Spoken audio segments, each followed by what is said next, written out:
For those days. Bitching about it the whole time. I just wanted to give you a heads up. I have to be right.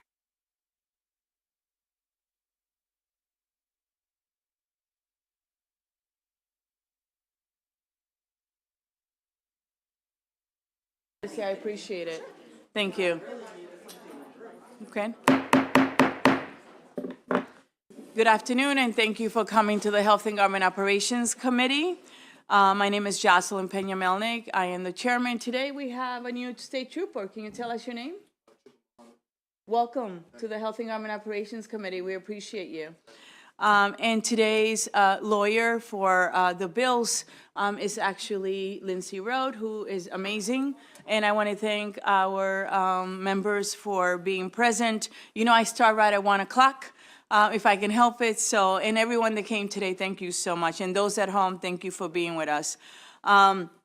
This is our first session back in person since 2020. So I ask for your patience if we encounter any technical or streaming issues. This briefing is being streamed on the Maryland General Assembly YouTube channel.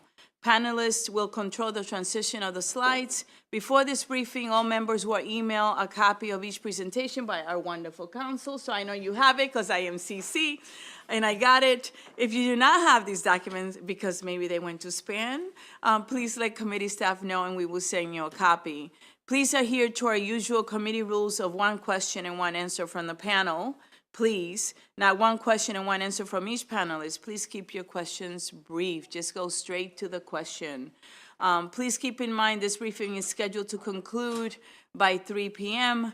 Today, the House Health and Government Operations Committee will hear an introduction to procurement from the Department of General Services and the Governor's Office of Small, Minority, and Women Business Affairs. We will then hear an introduction to cybersecurity from the Department of Information Technology and the Maryland Department of Emergency Management.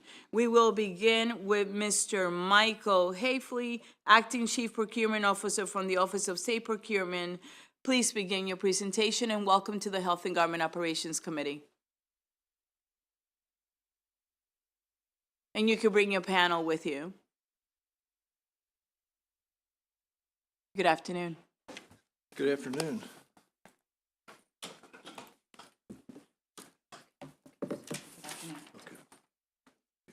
Okay. Good afternoon, Madam Chair, Vice Chair, members of the committee. For the record, my name is Michael Hafley. I'm the Acting Chief Procurement Officer with the Department of General Services, Office of State Procurement. Since 2007, I've been the Director of Procurement, Acting Assistant Secretary for Procurement, Deputy Chief Procurement Officer, and now the Acting Chief Procurement Officer. And I've also held the positions of Deputy Director and Director of Procurement at MDOT. I've been coming before this body since 2008, and I'm sure, well, I know a couple of you have been here that long at least. And there's a couple faces that I don't recognize from being here previously, but we look forward to working with you this session on the procurement matters, and I look forward to your leadership as well. As do we. The committee is so excited, right? It's such an exciting topic. Well, let me but it is manage a very important topic. Let me manage your expectations, okay? And so there will be some bills that come before you that we may champion. And there will also be some that we would like to work together collaboratively to make them better. Thank you. And whatever the case may be, we look forward to the work ahead. In just a minute, I'm going to turn the microphone over to the experts here at the table with me. But before I do, I want you to know that this presentation is a very high-level, simplified review of procurement. It would take an entire course on state procurement for you to fully understand it, which incidentally we deliver through our Maryland Procurement Academy. I think you know Maryland procurement is very technical, it's highly complex, and it's much more than simply buying a product or service from a big box store. There are policy considerations in addition to the business end of it. And these policies consider diversity participation, environmental implications, regulatory insurance requirements, cybersecurity policies, and many other things. In addition to procurement best practices, procurement officers are required to follow many statutes, regulations, policies in order to have not only a successful procurement, but a defensible one as well.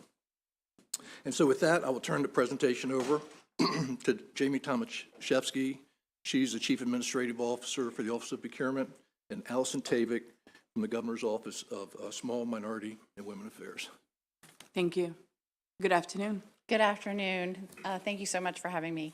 As Mike said, I'm Jamie Tomaszewski, the Chief Administrative Officer for the Office of State Procurement.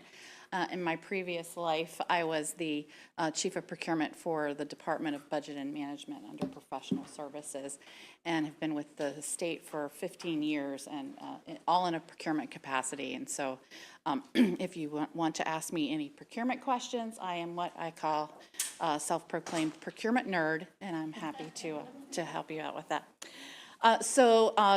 The agenda is basic. I'm going to go through the general Office of State Procurement and our procurement processes, and then turn it over to Allison, who's going to talk about our socioeconomic programs and those things. So with that, the Department of General Services Office of State Procurement was established October 1st, 2019, so we're relatively young. It brought together 3 previous control agencies, Department of Information Technology, the Department of Budget and Management, and the Department of General Service to become one primary procurement unit for the state of Maryland to offer consistency for the agencies and give them consistency in processes and direction for doing procurements, as well as provide transparency for the procurement officers, our vendor community, and our community at large.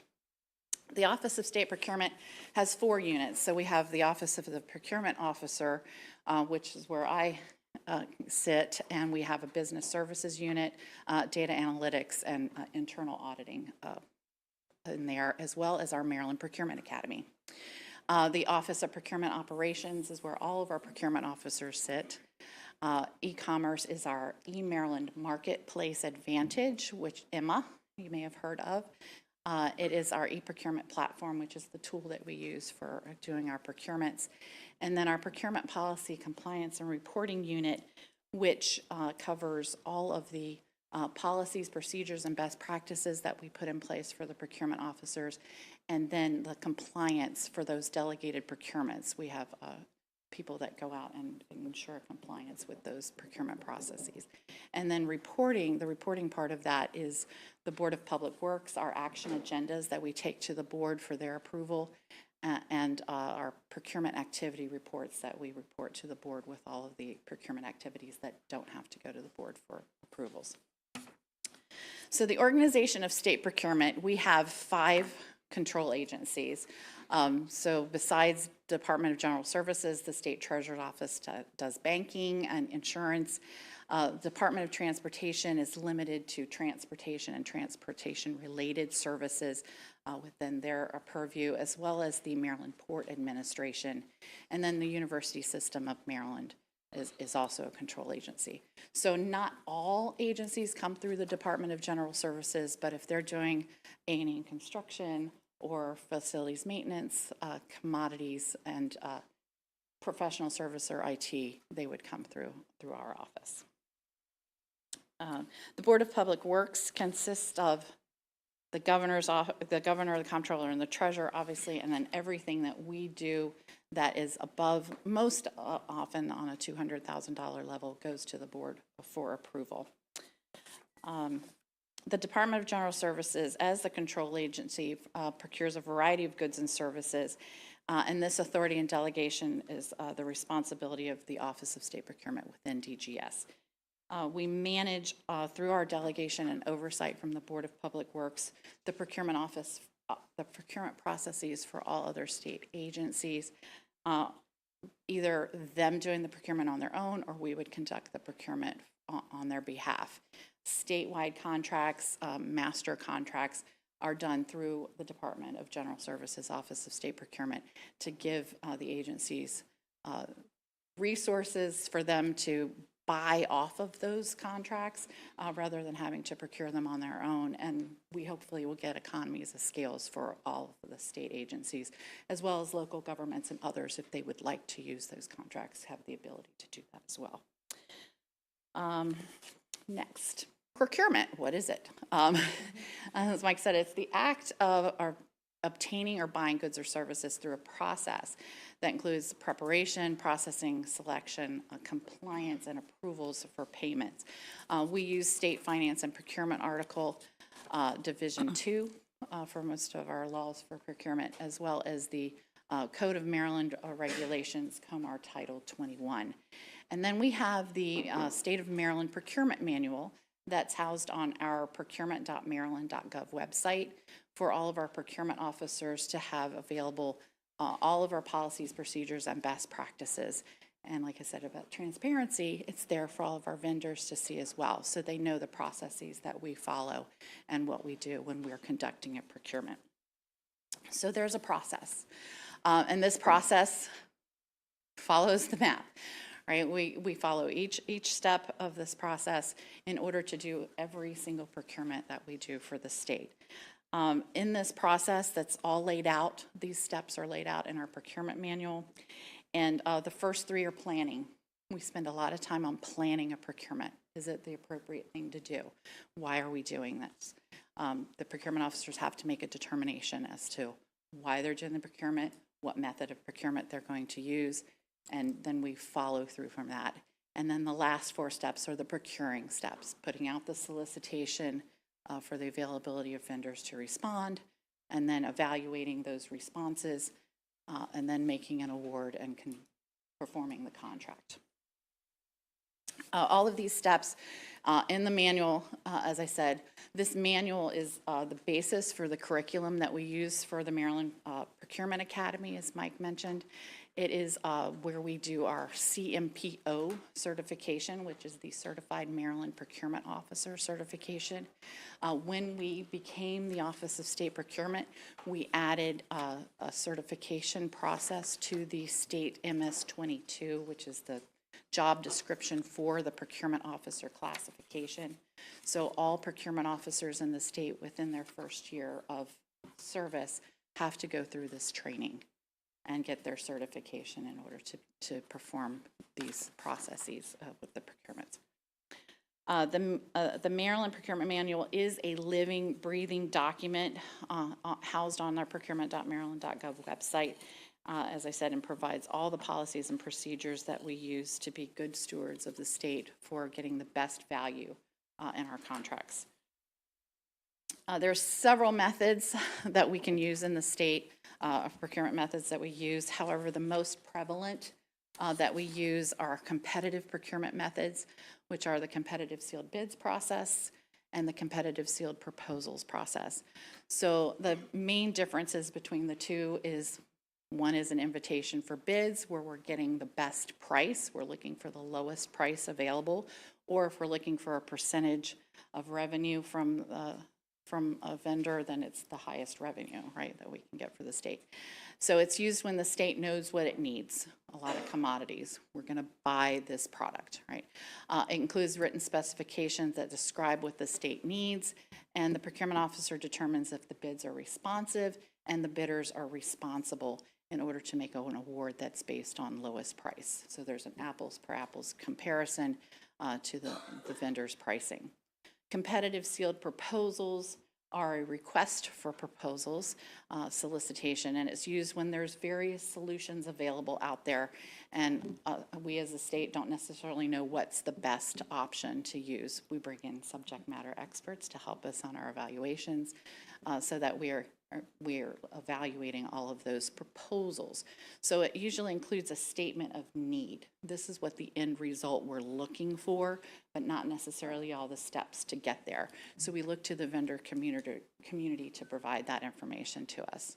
And the procurement officer reviews these proposals either on their own or with evaluation committee and examines the feasibility of the health of the offerers and their ability to do what they've proposed. So that evaluation process is separate with a technical evaluation, and then we look at price to get an overall best value for the state between those two processes. And on yes, thank you. So on a smaller scale, the small procurement method utilizes those two processes. We're either looking for the best price, lowest price, or a technical evaluation along with a price for the small procurements. So this chart that's basically aligning with our EMA, like I said, it's our e-procurement platform, and there's dollar thresholds that we follow. So from 0 to 15,000 is what we call a small procurement category 1 and 2. It's split from 5,000 and then up. And then a small procurement category 3. And then the next level are those formal competitive procurements that we talked about, the competitive sealed bids and competitive sealed proposals. So in matching with those procurement methods are when they're posted on eMaryland Marketplace.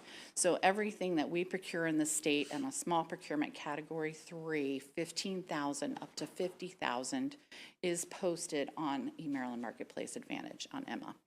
And then the awards are also posted for contracts 50,000 and up. So everything we procure 15,000 and up is on EMA, and every award from 50,000 and up is on EMA. Okay. And the next slide. So just to give you a screenshot, this is the homepage of EMA, and just for everyone's awareness, anyone can access EMA.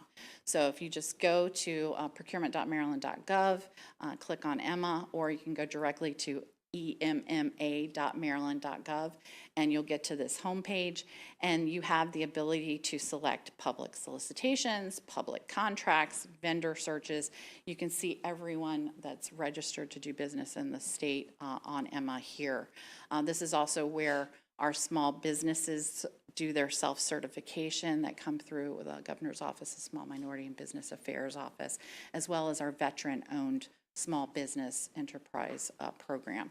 So they are all housed in this platform and are available to anyone to access the solicitations or the contract awards on this website.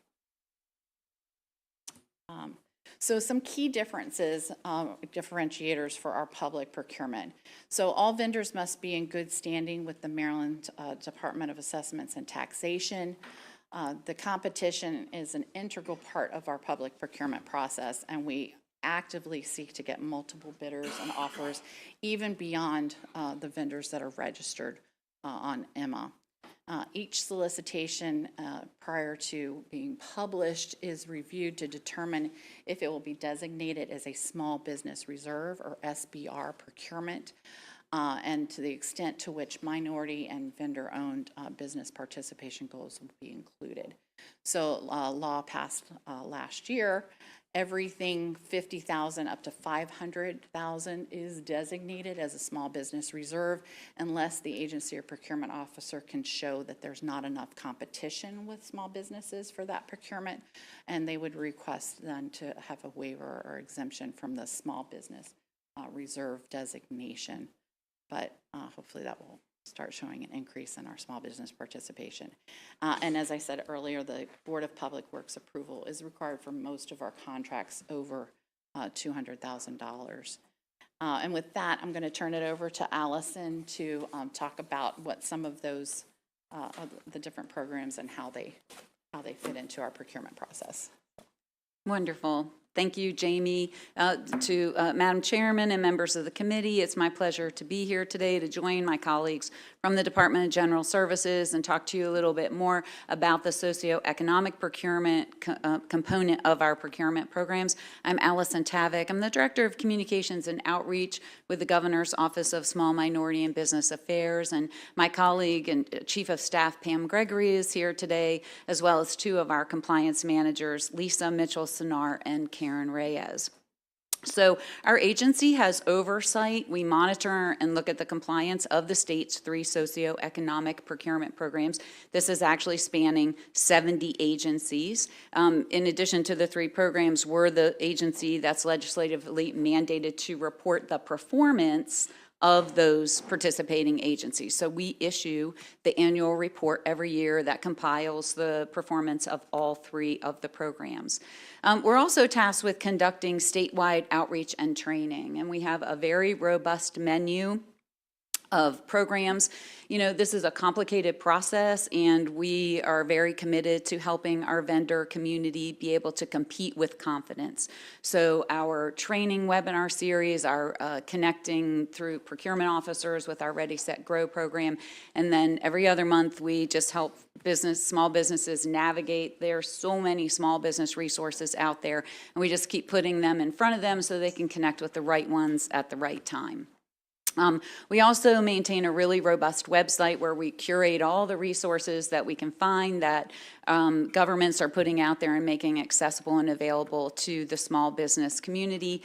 You're also going to find the state's mandated procurement forecast on our website as well. So I hope you'll go check us out online. Hopefully you're familiar. There are 3 socioeconomic procurement programs in the state of Maryland. The Small Business Reserve Program is a set-aside. It is 15%. This is a race and gender neutral program. The state sets the definition of how we define eligibility standards for the SBR program. The certification process takes place online through Emma, and then there's an annual renewal process for those SBR firms. Certification in the SBR program for vendors who are already registered in Emma happens the same day, so they can receive that certification on the same day.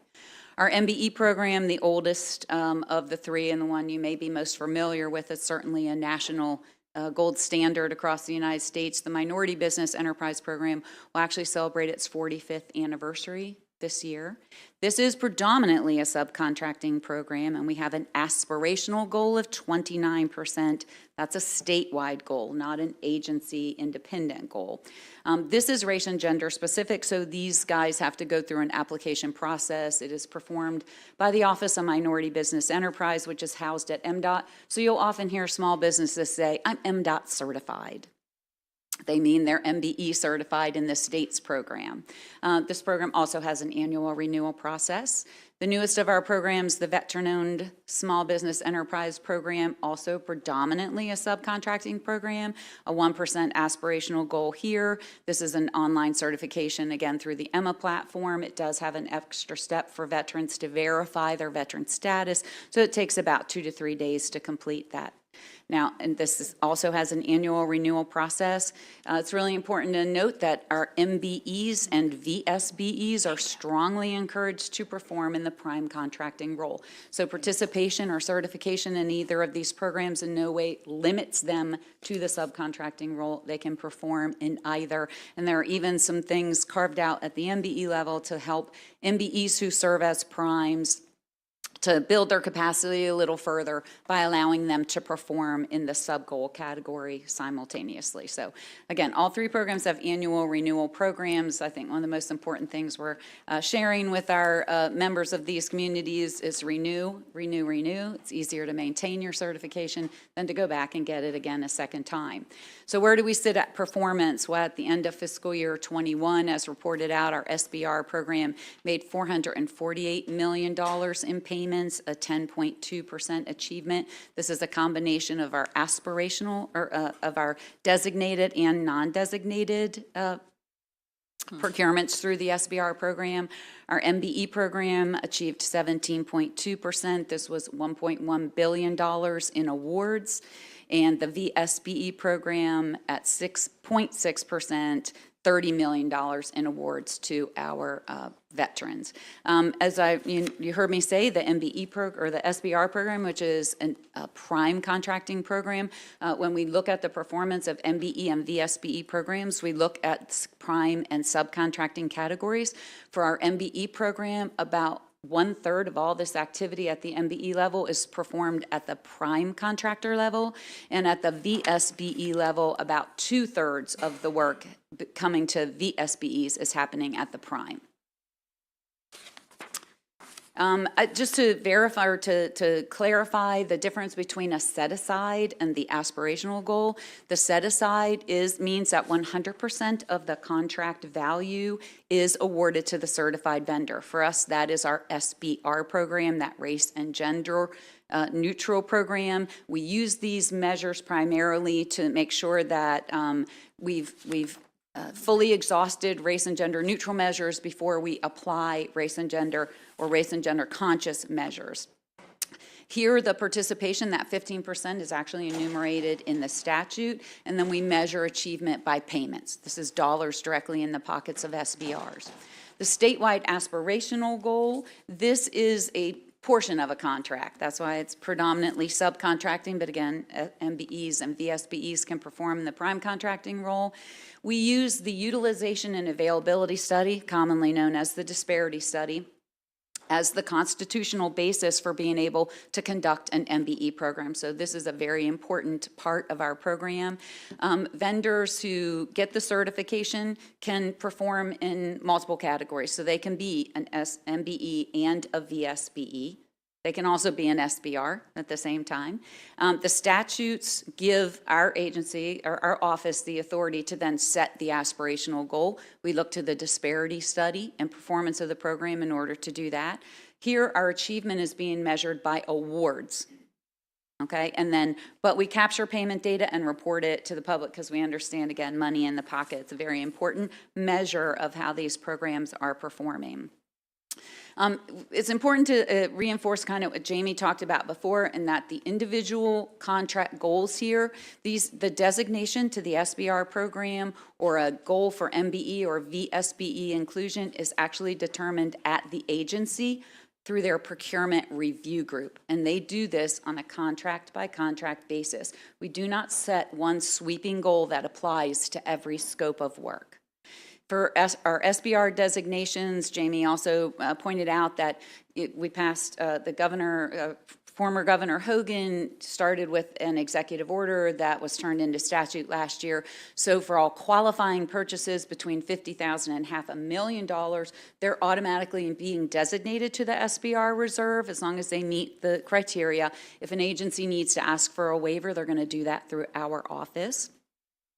The evaluation for MBE and VSBE goals is really based on that scope of work. Where is it? What is it? How much is it?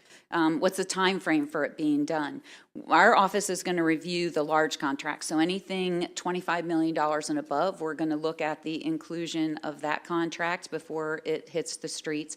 And only the work of a certified firm can be counted toward the contract goal. When we're talking about procuring goods and services, just keep in mind that the legal contract with the state is to the prime contractor. We don't have privity of contract to the subcontractors who are performing, whether they're performing generally as subcontractors or as MBE or VSBE subcontractors. Their legal relationship is to the prime contractor. So the prime is the one who's responding to the solicitations, responding to all the information that the agency needs, and then reporting back on performance. They're required to follow all the laws and regulations. So our subcontractors, our MBE and VSBE subcontractors, are actively building relationships with the prime contractor so that they can be part of that scope of work. They're going to follow all the policies and procedures and worksite obligations that the prime puts in place, and then they do have the requirement to verify payments that they receive from the prime contractor back to the state. So this is kind of a follow the money situation of the state agency paying the prime, and then the prime goes down and pays the subcontractor. This is a tough competitive field, and there are some really important key differentiators that I just wanted to point out here. And just that public procurement really is an open and transparent process. Okay, so those SBR designated contracts that we've talked about already for the SBR program, they may include MBE goals, and that threshold that we talked about for automatic designation, up to $500,000, that is not in any way a cap. It is not, we do see contracts well over the $500,000 threshold. I think last year there was a $3 million SBR designated contract. Keep in mind that all contracts over $100,000 are being evaluated for MBE and VSBE inclusion, and that agencies are conducting pre-bid meetings for all solicitations that include goals. So these vendors have active ability to talk directly to the purchasing agent, see who looks like they're going to be bidding as primes, or for primes to see who looks like they're interested from the subcontracting community. So we create a beautiful environment for people to develop strong business networking for that very specific scope of work.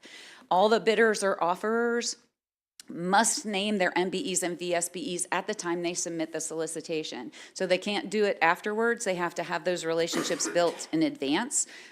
We've seen over time that that is to the advantage of our MBE and VSBE subcontractors, who cannot be removed from a contract once they are named. So if the prime wins and that's who they named for that solicitation, they cannot remove them unless there's really good cause and they have written approval of the agency head. There is no cost to participate in any of these programs. You can receive, retain, and maintain SBR, MBE, and VSBE certification at no cost. In fact, we want firms to hold multiple certifications because we want them to be able to participate across platforms, which they can do simultaneously on multiple contracts at the same time. A firm can be performing as an SBR on one contract and an MBE on a totally separate and different contract, okay? MBE primes, when they are performing as a prime and a sub-goal exists on that contract, in order to help them build capacity, they can actually perform up to 50% of that sub-goal, but they will be required to still bring in other MBE subcontractors. And VSBEs who also hold MBE certification on a contract that involves both those goals, that same firm could in fact fulfill both of them. I think a really unique factor or attribute of our program are the liaisons. SBR, MBE, and VSBE liaisons now exist at all the participating agencies. These liaisons are part of the PRG, so they're helping to review and set the goals, define designations, and then setting the goals. And then we actually publish their directory online so the vendor community knows how to reach them at all times. I'm going to close by just sharing with you that Maryland is rich with resources for our small minority, women, and veteran-owned companies. Jamie shared with you, I mean, our Maryland procurement manual is publicly available online, right? And we can easily help people navigate that. If you want to understand how your customer buys, we are open and transparent about that. We share solicitation templates and checklists, all available, guidances and videos for how to navigate EMA. It's all out there.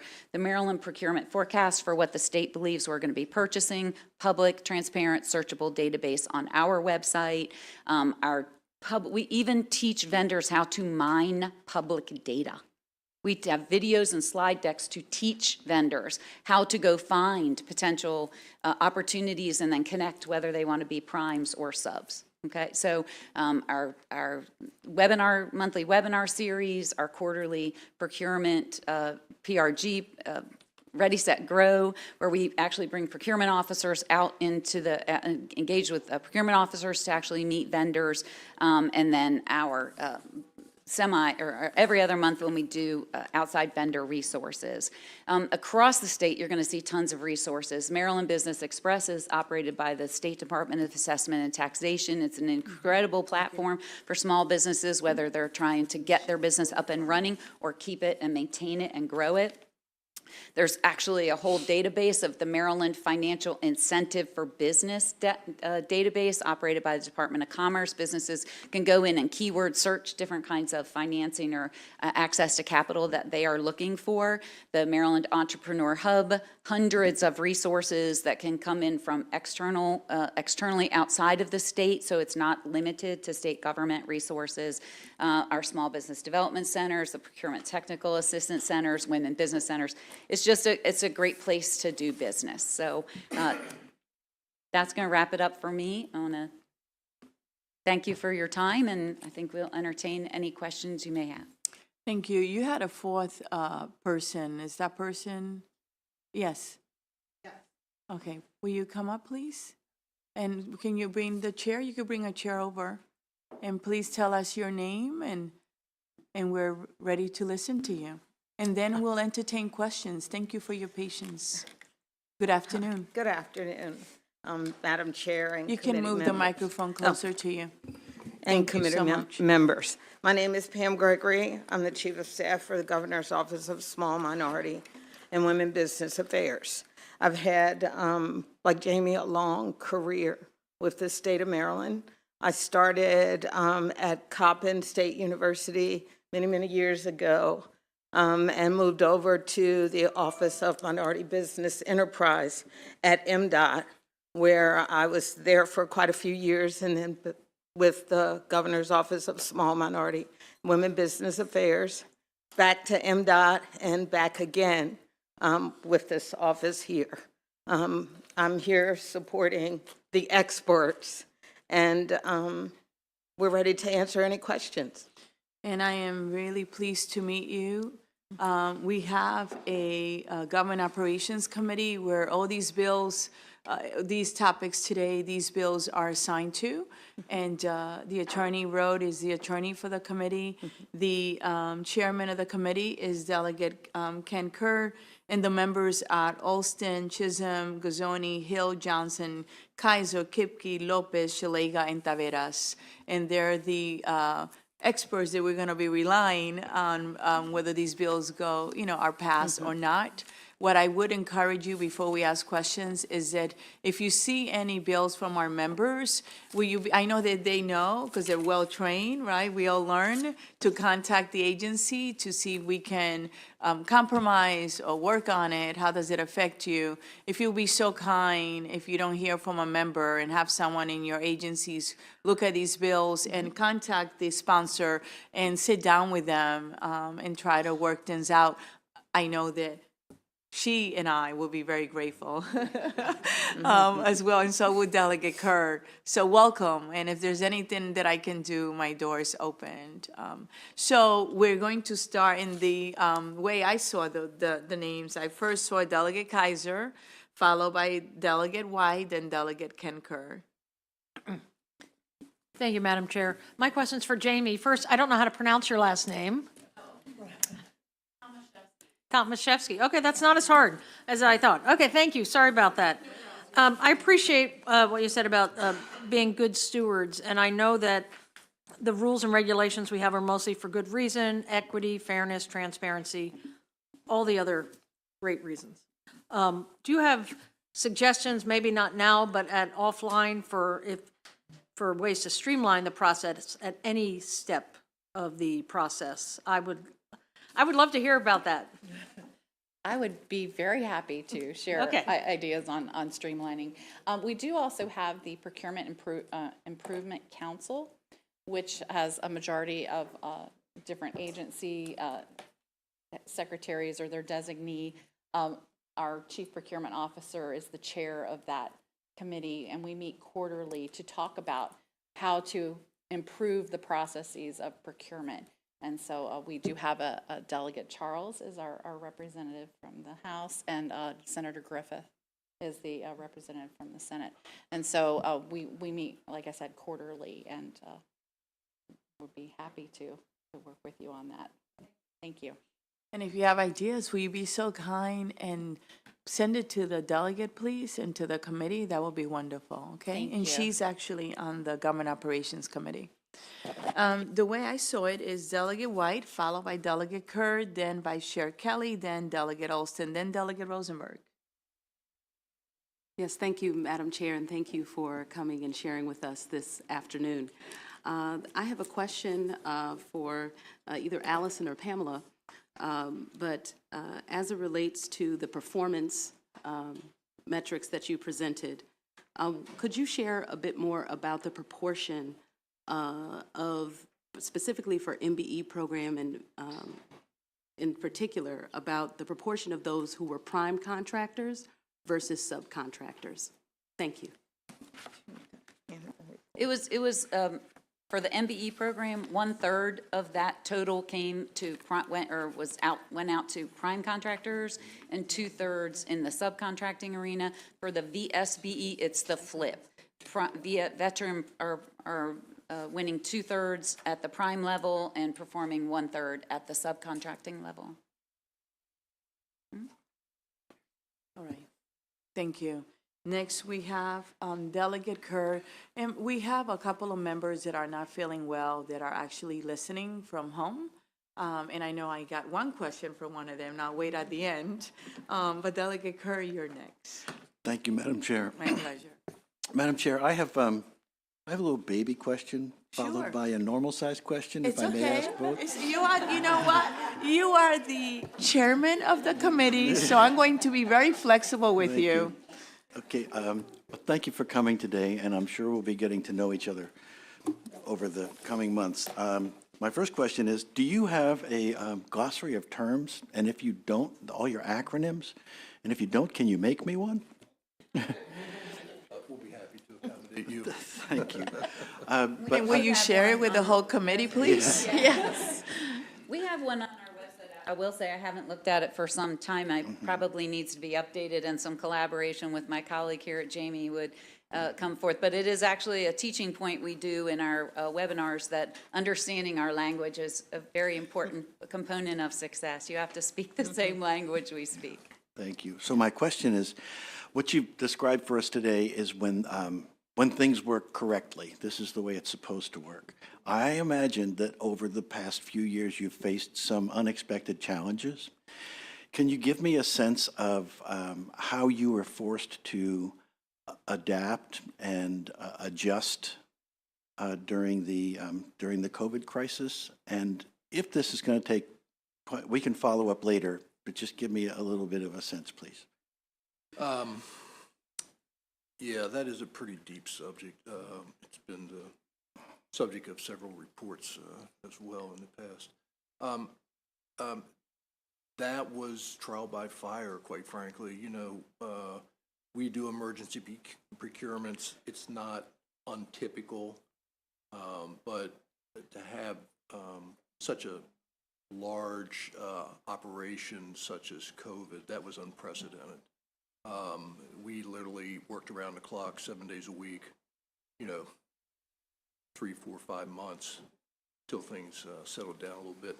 There were a lot of learning lessons during that experience.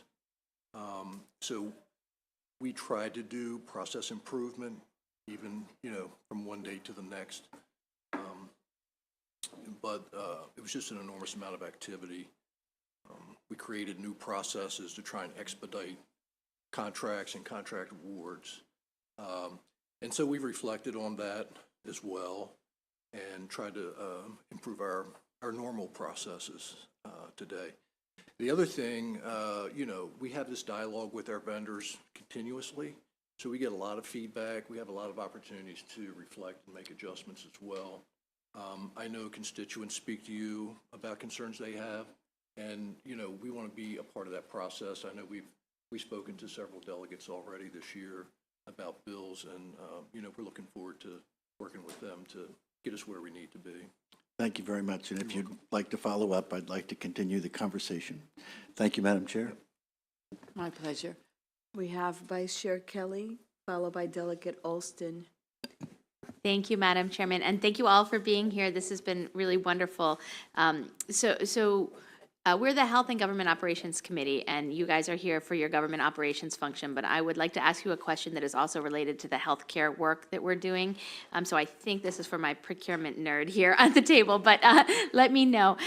We have been, one of the issues this committee has been working on is our healthcare licensing boards, and one of the issues that they have raised over the last few months of conversations is that they really feel they face challenges with the procurement process, and I think part of that is really because they're independent boards. They sometimes struggle to navigate government bureaucracy. And in particular, the Board of Nursing has, they have 1 in 3 vacancies in their board right now. They need a new IT system really badly. And so I'm just asking is there a system in place, or can we get a system in place to help the independent healthcare licensing boards effectively meet their needs. And in particular, my question is, and I know your answer is going to be yes, but I want to hear it. Will you all partner with us and with the Department of Health and with DBM to make sure we can help the Board of Nursing meet their customer service needs, because that's impacting the quality of healthcare we have? Yes, absolutely. And we do work very closely with the Department of Health because they have a huge umbrella of commissions and boards under them that are trying to navigate through the procurements, like you said, that bureaucracy process. But we're here to help. And I think one of the issues, if I may, with a brief follow-up, Madam Chair. Sure. So I think the question is sort of the Department of Health has a really strong working relationship with you all. Sometimes the health licensing boards, which are separate from the Department of Health, don't feel as though they have that same relationship. They don't have the experience or the expertise or the frequency of contracts, really. So I think we need to figure out a way to sort of address that triangle that's been created so that we can make sure that the boards understand the procurement process better, and we may need to create some sort of supports to help them partnering with the Department of Health, maybe? so I was going to say, we have bi-monthly a senior procurement advisory group meeting that I chair with all of our procurement officers across the state. One good thing that came out of COVID is we turned this meeting virtual. So instead of it just being the senior procurement staff from the agencies coming to these meetings, we could invite all of the procurement officers across the state. So we get on average about 300 procurement officers from across Maryland attending these meetings. And that's a great opportunity for us to bring in someone from the board to attend those meetings and see who our procurement staff are, and to know that they can reach out at any time with questions that they have. Excellent. Thank you so much. You're welcome. We have a question from Delegate Olston, followed by Delegate Rosenberg. Thank you, Madam Chair. I guess the first part of the question is I would love to meet with you all, with some of my constituents, because I get an unbelievable amount of calls about procurement, surprisingly. And I think the big issue is how minority businesses are not receiving as many contracts as their counterparts, and the amount of monies that go out of state. And so for the purposes of this question, could you please talk to us about how many contracts are actually going to businesses or companies that are located outside of the state of Maryland? And is there some type of justification that's provided when we have qualified companies here within the state that we're not using? Let me take a shot at that first. So, first of all, you may be aware there is no Maryland resident preference. So that's the first thing. Beyond that, the solicitations are open, trying to keep a level playing field. With the IFBs, basically if you're qualified, it's low price. And then for the services, basically, they're done through that request for proposal process. That's more an evaluation of your ability and whatever the product is that you're bringing forward, as well as the price. So those things determine how the contracts are awarded. I don't have numbers with me. I can get them and share with you as to in-state versus out-of-state firms, and so we'd be happy to pull that information together. Thank you, Madam Chair. And I would also add, we'd be happy to meet with you and talk about these things that are being brought to your attention. And whatever information you promise to a member, will you send it to the attorney and to the entire committee, please? Thank you so much. And thank you for your patience as you answer these questions. As you can see, you're quite popular. Next, we have Delegate Rosenberg, followed by Delegate Shalega. Thank you, Madam Chair. This is a question that I doubt that you're going to know the answer to, but I want to raise it for the benefit of the committee. And that is that the Supreme Court this past fall heard a case on affirmative action in college admission. And it's, I think, widely expected that the decision will have a bearing on affirmative action as it affects procurement by the state of Maryland. Are you aware of, is there any planning being done? This, as I say, this may be a question better directed at the Attorney General's office. Is there any planning being done that you're aware of to accommodate our policy or to consider what needs to be done in the wake of a Supreme Court decision?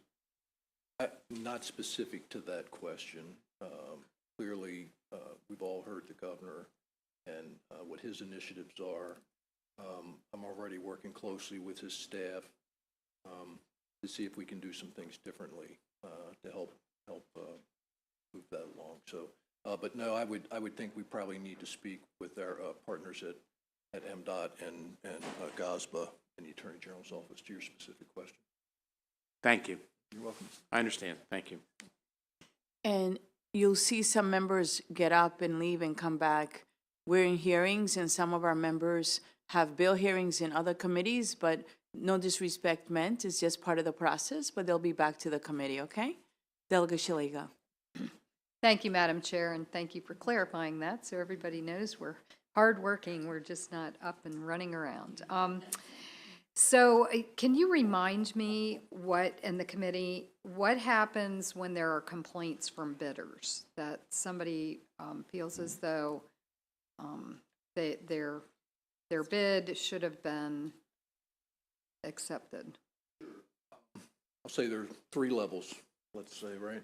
First of all, there's a conversation. Maybe we can settle the issue or provide, insight on what it was, how it was, why we did what we did. The first formal level is a bid protest. So they didn't get awarded a contract, or their offer was rejected for some reason. If they feel that was not appropriate, they can file a formal protest. That comes to the agency, to the procurement officer. They have to provide a written response within a reasonable time, either upholding the protest or denying it. In the case where the protest is denied, the vendor can then, if they choose, appeal that decision to the Maryland Board of Contract Appeals. And that's still an administrative hearing, but it's more like a courtroom proceeding. Lawyers get involved if they haven't been already. Mainly they have been. There could be testimony, there's submission of exhibits. And then at that point, the board will make a decision either denying the appeal or upholding the appeal. And then there's a 4th level, either the agency or the vendor can appeal to the circuit court. And then we go through that process. That rarely happens. And the other thing I would say is I think our success rate at the Board of Contract Appeals is probably north of 90%. As I mentioned, all these statute, regulations, policies, all these things that we do, it's very technical, very complex, but at the end of the day, we have a pretty good track record in making. Thank you, and one final quick question. Can I just add something to that and just Usually we don't allow it. Okay. But go ahead. That's okay. No, go ahead. Well, I just want to share that all the vendors who submit a request for a proposal, if they are not going to receive the award, they're entitled to a debrief. And so they can specifically talk to the procurement officer to hear about their proposal. Why they didn't Yeah, it's get not it. going to help. They're not going to tell them anything about anybody else. But sometimes it's as simple as the math didn't add up or the forms were incorrect. And you can't fix it if you don't know it's broken, but our system does allow them that opportunity to hear about their specific package. And- It's a and very fin- powerful opportunity. Finally, quickly, I think you touched on it, RFPs with single source. I had a complaint about that once, that, the RFP was written in a way that there was one single vendor that could fulfill that RFP. Yeah, well, something we try to do. I won't say there's not the appearance of that sometimes, but again, we try and be fair and open. If something is in fact a single source, we have a process for that. But sometimes specifications and scopes of work can be written not to write a particular firm out, but based on the need of the agency, and maybe the firm, doesn't match as well as some others. But clearly, we're trying to foster competition, and you're not doing that if you're trying to, write out. And there's an adjudication if the single source. The same process we just Right, talked about. great. And in that case, they would actually file their protest prior to the contract award. Oh, okay. And we would resolve that before we move forward.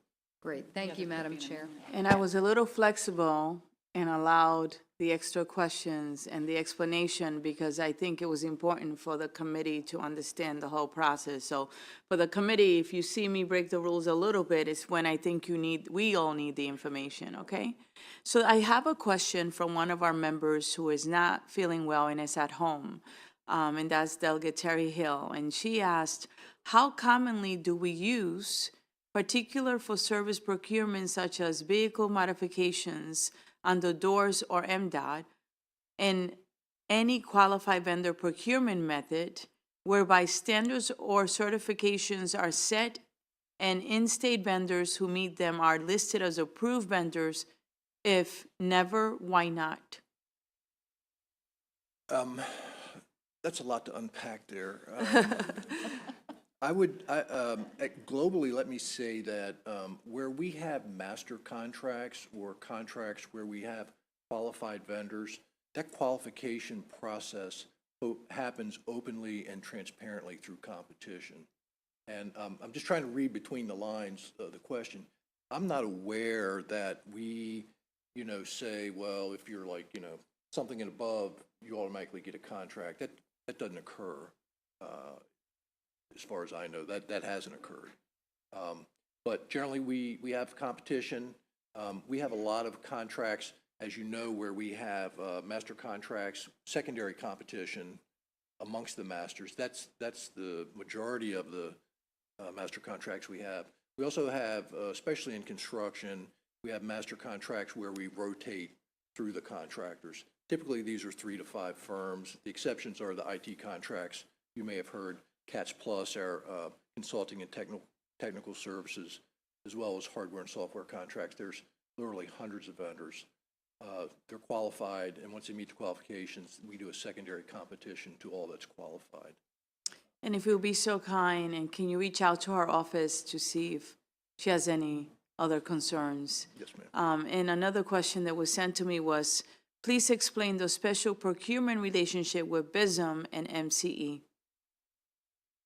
As you know, there are 3 preferred provider programs, if you will, authorized by statute: Maryland Correctional Enterprises, Blind Industry and Services of Maryland, and then we have Maryland Works as a coordinating entity.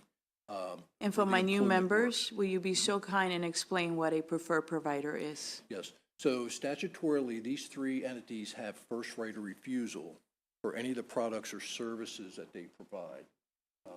So when we have a request for something, one of the first things we do is see if it meets the list of any of the 3 preferred providers. There is a pricing and selection committee that most recently all 3 of these preferred providers come under. They regulate their pricing, if you will. They ensure that any contracts are approved prior to going to the Board of Public Works to be awarded. So there is a relationship between the department. There are, I think, 5 departments who have representatives on the Pricing and Selection Committee: Public Safety, MDOT, DGS, Labor, and Department of Rehabilitative Services. All have members on the committee. So all the contracts are reviewed. They're ensured that the vendors are in the program, if it's Maryland Works, and they also review the pricing periodically for the products that Blind Industries Services of Maryland provide, as well as Maryland Correctional Enterprises. Thank you. And I have one last request, if I may. Chairman C.T. Wilson, who is the chairman of the Economic Matters Committee, has a bill that he actually introduced last session. It did not pass. It was House Bill 1353, titled Omnibus Procurement Reform Act. And recently, the Black Caucus had a meeting and the bill came up. Will you be so kind and please reach out to his office, let him know that the chairman of HGO requested that you sit down with him to discuss that bill? Then that would be wonderful. And when you do that, will you call me and talk to me, please? Thank you so much.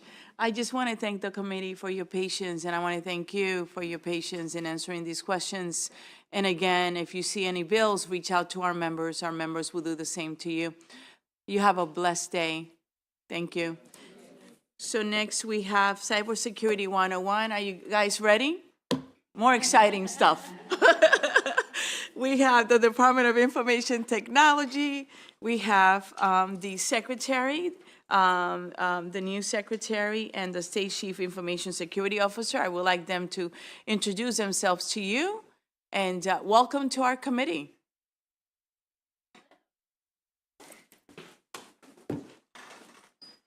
And again, I know you were listening. The same goes if there are any bills that actually apply to your department that our members introduce. If you will be so kind and be proactive, if they have not gotten in touch with you, perhaps they don't know that they should call you, will you be so kind and contact them and sit down with our members? Absolutely. Thank you. And good afternoon. How are you? I'm doing well, thanks. How are Great you? to see you there. Likewise.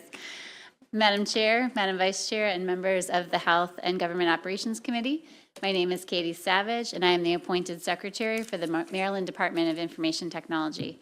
I look forward to working with you in the upcoming months and years on the many IT and cybersecurity-related legislation that will make its way through this committee.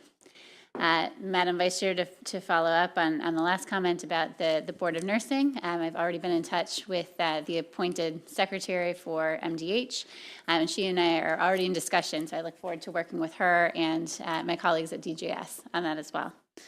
So please feel free to contact me at any time if there's anything that the department or I can help you or your constituents with. I'd like to now introduce Chip Stewart, the State Chief Information Security Officer, to give you a briefing on the state of cybersecurity in Maryland. Thank you. How are you? I'm doing wonderful. It's great to be here in person. Good afternoon, Madam afternoon. Chair, Madam Vice Chair, members of the committee. As I said, I'm really excited to be back in person with everyone. So are we, and we're glad you're here. So thank you for the time today. For the record, my name is Chip Stewart. I am the State Chief Information Security Officer, and I'm here today to give you the Cyber 101 briefing. Last year, there were a number of pieces of legislation that made it across the line regarding cybersecurity. Senate Bill 812 had a heavy focus on state cybersecurity. So what are the things that we're going to do to improve cybersecurity across the state? Senate Bill 754 had a focus on local cybersecurity. So what are the things that the state can be doing to assist the locals in preparedness, prevention, and making sure that we're keeping everyone safe? And lastly, House Bill 1205 was focused on what are we doing to modernize systems in Maryland, including some things out of the control of the executive branch, like wastewater, to really harden our cyber posture. So the commonality across the first two bills, which are most of what I'll talk about today, is that they cover four key topics. Those topics are governance. So how do we manage cybersecurity across the state? How do we set shared definitions and expectations, having a glossary of all the terms, somewhere where people know what things mean? Risk management. What do we do to manage risk across the state? And that includes identifying risk. One of the things we'll talk about today is that those risks transcend local government and state government. These are shared risks that we have in many cases, and that's why House Bill 812 and 754 work so well together. Consequence management, which is a term that the Maryland Department of Emergency Management uses to describe how do we, in the event of a cyber incident, minimize the damage and the consequences of that incident. And then lastly, collective defense. What are the things that we all do together to help protect each other? And these pieces, it's like a quilt. Each of them has panels on it. The thing that pulls those pieces together is the workforce. And that's the piece that's not pictured here. I'll speak to it at the very end about all of the, I would say, really amazing things we've done over the past year related to workforce. So from a governance perspective, one of the challenges, the job you have you're so well aware, is that you have to establish rules, the standard operating procedures, the things that we all do. The way that we've approached that in the state is using the Maryland Cybersecurity Coordinating Council to do that. So the Maryland Cybersecurity Coordinating Council, all three of these pieces really came from the executive order that preceded the legislation. The policies and standards are then approved and worked on through the Maryland Cybersecurity Coordinating Council, so they provide that advice and guidance to the state CISO about the impact. Under the executive order, the Maryland Cybersecurity Coordinating Council was 12 members. Through the legislation, it grew. It's now over 30 members. That includes members of the legislature like Delegate Kipke, all branches of government, because this is truly a collective defense organization. From the policy and standard perspective, there were a few items in the legislation that were required. One was a requirement to establish guidelines for when we publicly disclose cybersecurity incidents. We published those just before the due date on that. It was a very aggressive due date, and we still got it done because that was a really important thing. Incident reporting requirements for local government. How do they let us know and the state as a whole know if something bad has happened? Incident reporting requirements for the state government. And then one of the other pieces, the Department of IT runs a network called Network Maryland. The legislation also required that we establish minimum standards for anyone connecting to the Network Maryland network. So if they're connecting to the state's network, they have minimum security standards they must meet. All of that was approved through the Maryland Cybersecurity Coordinating Council. One of the other things that we pushed through from a policy perspective was the concept, it aligns with what the Cybersecurity and Infrastructure Security Agency, CISA, does, called Emergency and Binding Operational Directives. These are strategic and tactical direction that we can communicate out to the state around high-risk activities or strategic direction that doesn't necessarily require that full policy review. We made a little bit of news with that earlier, late last year, with a ban on a number of products, including TikTok. So that was one of those things that we were able to use that capacity created through law and policy to help protect the state.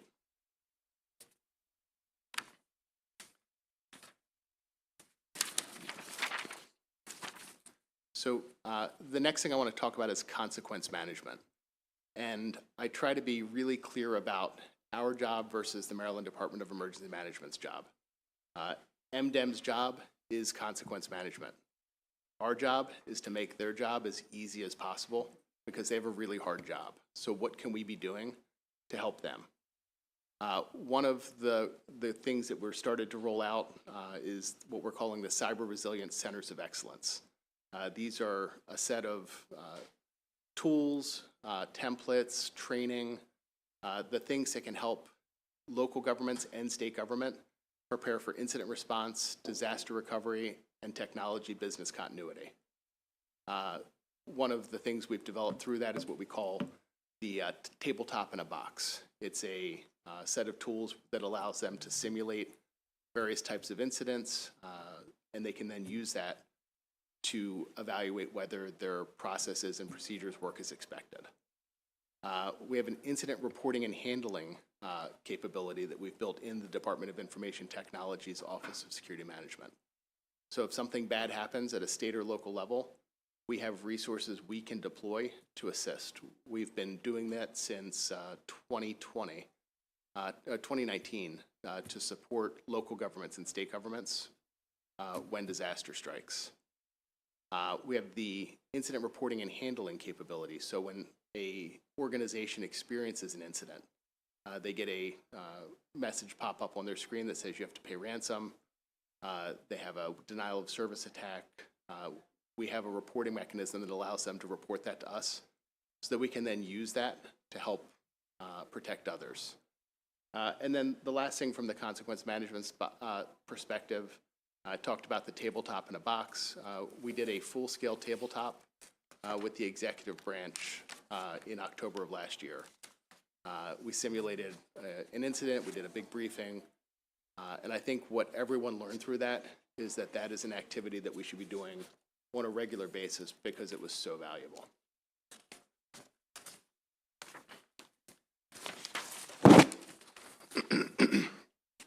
So from a risk identification and management perspective, how do we identify where the risks are and know where to apply our energy to fix them? We have limited resources, we have limited dollars. What do we need to be doing to remediate those issues as quickly as possible?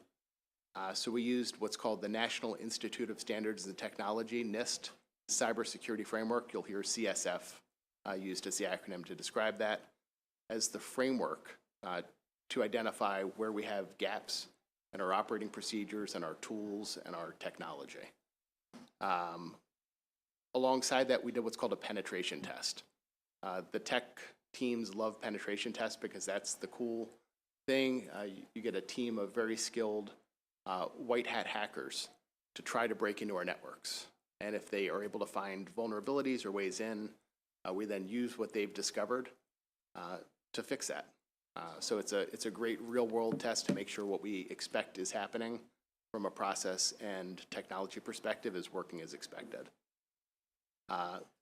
Through that program, we found a number of gaps that we wanted to address at a statewide level. The centers of excellence were one. The agency workforce was another.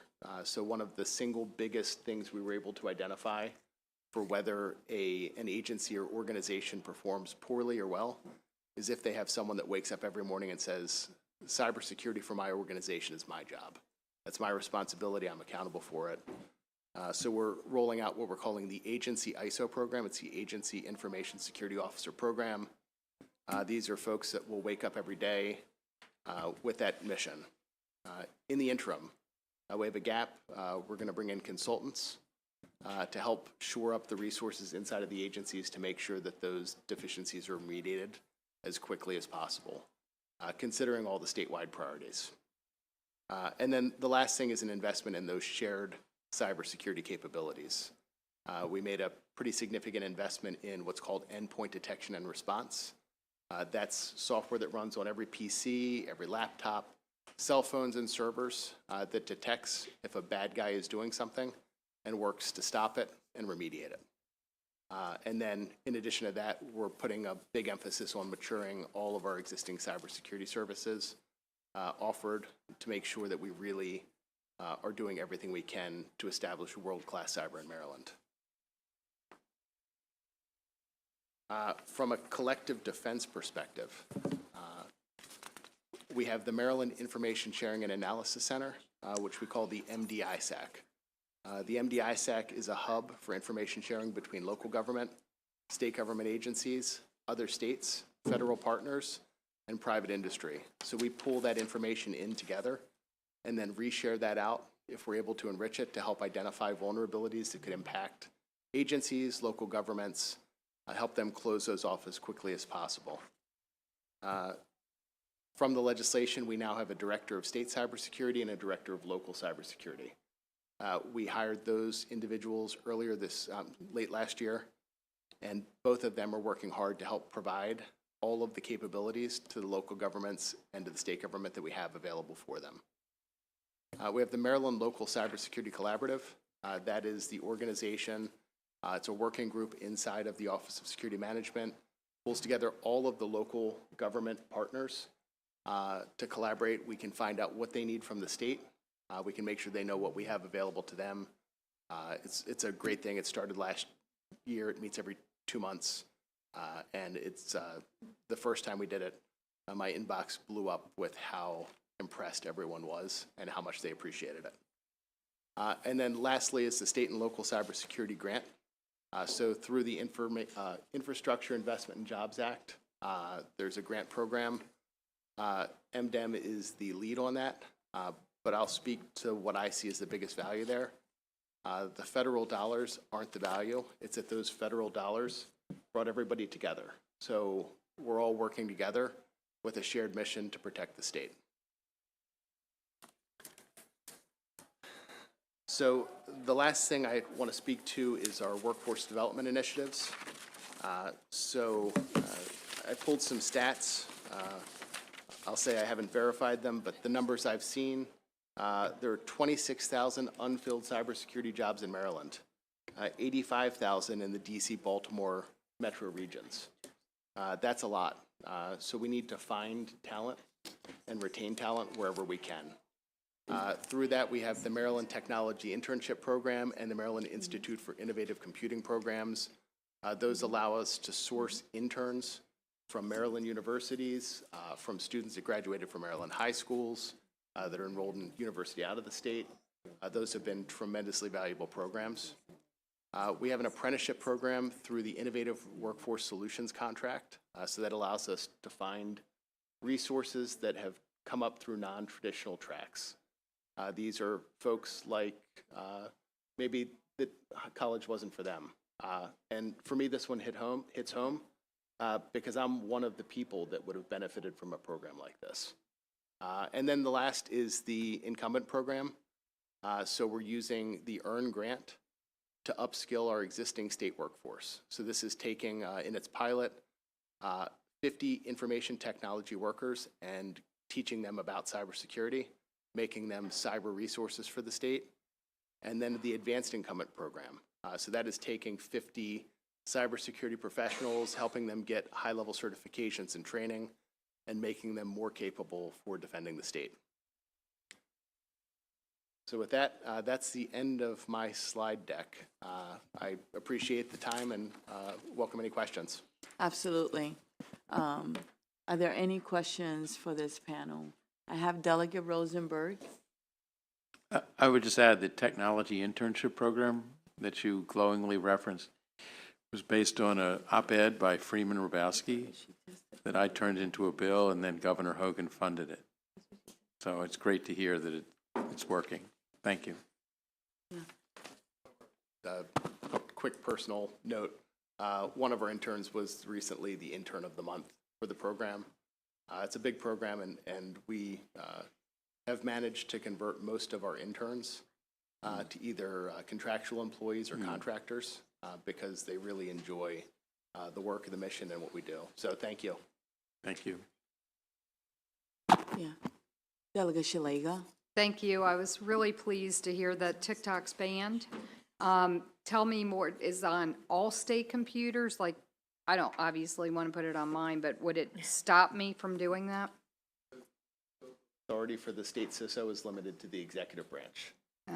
So I have no authority over the legislative branch. We've made recommendations to implement restrictions similar to what we're requiring across the state. We've seen that picked up. I think one of the counties recently picked that up for their government. It might have been Harford County, but I don't want to commit to that one. And we've seen our emergency directive, the language for that used across the country because I think it provides a good level of flexibility in responding to these threats. So the short answer to your question, though, is no, not for the legislature. Not really, but kind of. Thank you. Thank you, Madam Chair. And I'm just going to do some shameless self-promotion of one of my bond initiatives. We have a very large bond initiative, and I'll end this with, isn't that so? With an Eagle City Fund, which is, they create these innovation labs in poverty-stricken communities, vulnerable communities, where they're taking young kids that maybe can't even make it through high school because of the dangers or whatever, and they're teaching them the code, and they're called innovation labs, and they're already successful in Baltimore, or in Boston, in Dallas, Texas, and other areas. So I'll get that information over to you. I'd love to have your support. I think I'm going to actually put the bond initiative in Shanika Henson's name because it's in Annapolis. But it's amazing what they're doing and teaching a lot of these young kids how to code and get their foot into the innovation and technology world to do exactly what we're looking for them to do. Isn't that so? Isn't that so? Thank you, Madam Chair. We have Delegate Collison. Thank you, Madam Chair, and thank you for the work that you're doing. We hear from a number of different agencies about how staffing has been an issue I'm wondering if you all have had the same issues and if perhaps some of the programs you have put in place have actually addressed some of that we could learn from for other agencies. Say that I can't speak to other agencies' staffing concerns. I No. don't have the context. I will comment that our team has had very, very low turnover, near zero turnover, which is amazing when you consider it's a mostly contractor organization. They're not held back by the pensions or things like that. I think what we found is that we have a bunch of people that are really tied to the mission of protecting the state. These are all folks that have families in the state. Even though they're contractors, they're on the team. And I think if we can create these environments where they get the training, like the incumbent training and the advanced incumbent training, they feel like they're still growing. They're presented with opportunities to move into cyber careers or technology careers. I think that is, personally, I think that's one of the keys to maintaining and growing the state cyber workforce. Great. Thank you very much. Thank you, and thank you for your patience. I see no other questions from the committee members. I usually like to wait to the end and give them the respect. There was a letter sent in response to the Maryland Department of Health security breach last summer, and each board was asked to make a decision on their preferred method of reconnection to the server. So they had two choices, through Do It and through the Department of Health. All the boards, actually, majority of them are going with you, Do It, with the exception of the State Board of Occupational Therapy examiners. They're going with the Maryland Department of Health, OET. But then I have a couple that are pending. Will you be so kind and give them a call, please? And it is the State Acupuncture Board. Their decision is pending. The State Board of Nursing and Home Administrators, and the State Board of Examiners in Optometry, as well as pending. If you will be so kind and let me know what their decision is. We have a list. Actually, my staff, I'm going to ask my staff to send it to you that they put together with all the boards and their decisions. And if you could give them a little push, that would be great, because it's a really important issue. And I'll have my staff, I'm sure they're listening in their office, to send you that as soon as possible. Seeing no other questions, I want to thank you and welcome you to our committee and to your new position, and consider us a partner, please. Okay? Thank you so much. We appreciate it. Our pleasure. You have a blessed evening. Thank you. Next, we have our last panel for the committee of the day. It's the Maryland Department of Emergency Management. We have the Secretary, the Deputy Executive Director, and the Director of Consequence Management. Good afternoon and welcome to the Maryland Health and Government Operations Committee. And thank you for being patient as you're the last panel. Does not mean we're not paying attention, okay? We appreciate that, and in the emergency management business, we're normal, kind of wait until the last minute to see what's going to happen and react accordingly. Madam Chair, Vice Chair, members of the committee, we appreciate very much the opportunity to address you today. My name is Russell Strickland. I'm the Secretary of the Maryland Department of Emergency Management, so appointed last February. And I look forward to sharing our information as to where we are with cyber in the state, and working with our local jurisdictions with you all and partnering with you as we move forward. To present this morning or this afternoon is Chaz Eby, who is our deputy. And then we also have Marcia Deppen with us, who is the Director for Consequence Management in our organization that has our cyber group within that body. So again, we're very, very happy to be here, and I'll turn it over to Chaz. Thank you, Mr. Secretary, and thank you, Madam Chair, Madam Vice Chair, and members for having us here to discuss our department as well as what we do for cybersecurity. We've made significant progress in 2022, and we still have significantly more to do in 2023, and I'm going to talk a little bit about that first. We always do bottom line up front in emergency management, as the Secretary mentioned, and bottom line up front, some exciting news. Actually, Chip, you shared a little bit of it. He stole some of my thunder. But our department coordinated the state's application for the state and local cybersecurity grant program that FEMA recently announced. And we did just find out we've been awarded $3.2 million from the federal government. As Chip stated, that's a good seed money that we're going to use to go down mostly to the local jurisdictions. But the processes that we're going to use for that are really what's going to be important for receiving other applications in the future. Next, we've also done a cybersecurity tabletop exercise for the state executive branch along with the governor's office just in December. This is going to lay the groundwork for our state agencies in cyber moving forward. And lastly, as my opening remarks on cyber, we've implemented a cyber incident reporting framework and also requirement that was enacted into law last year and signed into law by the governor. I do want to give a really brief background on the Department of Emergency Management and what we do for you all, as well as new members of the committee. I'll go really briefly, but it's going to help link into why we're involved in cybersecurity through our consequence management efforts and some of our great initiatives we have for 2023. So some background into the Maryland Department of Emergency Management. Well, we're new, first of all. We're not the newest department anymore after Governor Moore's executive order establishing a new one, but we were the second to newest.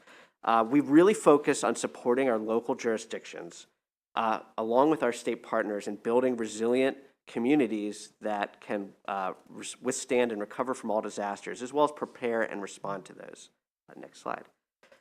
And I see our work in three buckets, really. We do policy work. We also are the chief risk advisor to the governor and to the executive branch. That's one bucket. The second is that we coordinate state agencies as well as the state's effort to ensure an efficient response and recovery from all disasters. So, right, there are many state agencies that are focused on their discipline and their role, but inevitably a disaster happens and there needs to be a coordination since a disaster causes problems across all sorts of disciplines and all sorts of issues at the local level. And our job is to make sure the state is responding and recovering in a more efficient manner. And lastly, the third big bucket is supporting our local jurisdictions. MDEM is a grant-making and preparedness organization, so it's not just during a disaster, but we do a lot of work to ensure that the local jurisdictions in our communities are resilient and also have resources for when the time comes that they should need it. Next slide.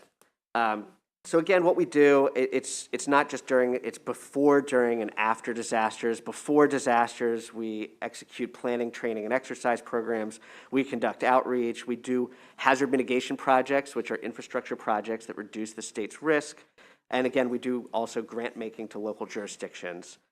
We do response, that's the during. That's what most people think of when they think of emergency management, and a lot of that entails resource management, developing a common operating picture so the whole state has all the right information and that the local jurisdictions can respond. And then finally, the after is the community recovery aspect. Again, a number of grants, especially when the president declares a major disaster declaration to help communities recover, but then there are many state programs that need to be coordinated to, again, ensure that recovery. Next slide. These are some of our core components. I won't read the slide. You all have these. I'm happy to answer questions. This is the makeup of our agency. The one thing I'll just point out on this slide is that we do a lot of things that I'd say are not what people typically think of, like hurricanes or blizzards.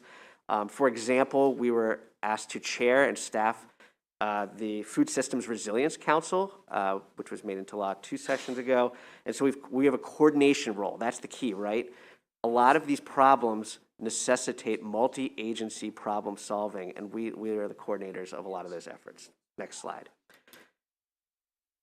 Disasters start and end locally. They're locally managed. We help coordinate the state support, and oftentimes in emergency management, the federal government has a big role in backing that through grants that they provide to us, and we're the state administrative agency for. And for cybersecurity so far, that's most of the way that we've been funding our efforts are through the FEMA grants that we've received. Next slide.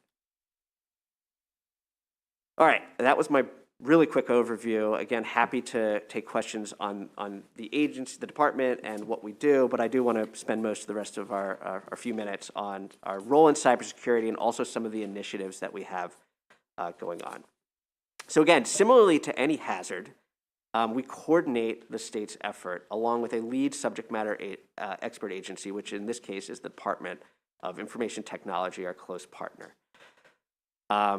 We are also the lead for supporting our local jurisdictions with their planning, training, and exercise efforts for cybersecurity. So we have a cyber preparedness unit, and the wording there is purposeful.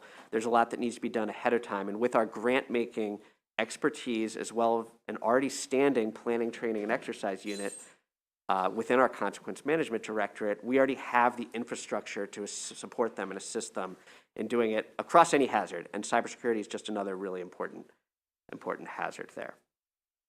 I also want to touch on our continuity of operations program. That was something we've really focused on the last 2 years.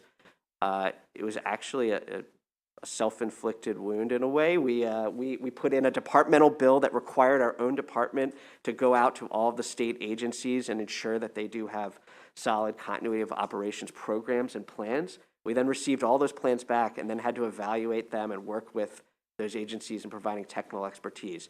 A cybersecurity incident is really one of the top issues that could cause a continuity of operations, cooping of a state agency. To ensure that they can still complete their essential functions, we work with those departments and agencies to ensure that they have a planning effort in place prior to an incident so that they can still do those top-line activities. Next slide. Some legislation in the Maryland General Assembly last year that was passed into law really are going to dictate some of our work this year. It did formalize our cyber preparedness unit. Again, we stood that unit up using temporary federal grant funds to focus on supporting local jurisdictions, but we are looking to continue to roll that out and build that group as we go, since it's such an important topic. One of the bills, the Local Cybersecurity Act, as you can see here, is the first one. It required establishing regional assistance groups, and again, it emphasizes all of our local support to local governments. Another important bill to us is the Modernized Maryland Act, which is the second one. The highlight in green is that in our FY24 state allowance, we did receive $7.2 million that we intend to turn around this fiscal year to local jurisdictions, again, to support their cybersecurity planning and coordination efforts.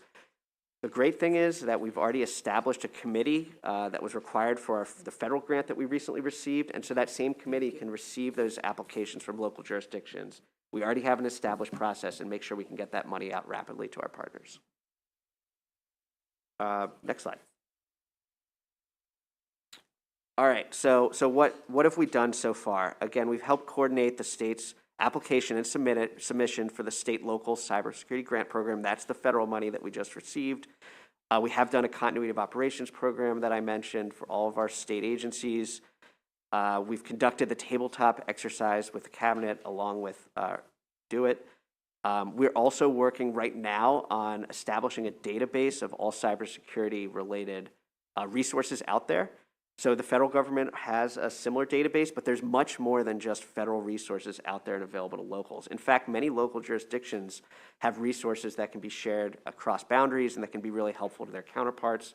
The private sector and nonprofit sector also have quite a deal. And so we're surveying them now and building what will be a public database of all the resources that are available to Maryland and our local jurisdictions. And finally, Chip mentioned this, but we do have now, we're developing an exercise in a box that basically can be something that a local jurisdiction can take without doing all the work and preparing, but then can facilitate an exercise at the local level to help identify gaps and future planning efforts that they require. So looking forward, this group that we established for the federal grant and that will also be used for some of the local, the state monies that we'll be distributing to locals. We need to continue to coordinate that, keep up on an ambitious schedule to ensure that those monies are getting down to them. We still need to establish regional assistance groups. This is going to be a focus of this year. It's part of the law and it's something important to us. We focus on other things given very limited resources in our cybersecurity program, but we are going to focus on that moving forward. And then we have a very strict and ambitious exercise schedule coming up this year.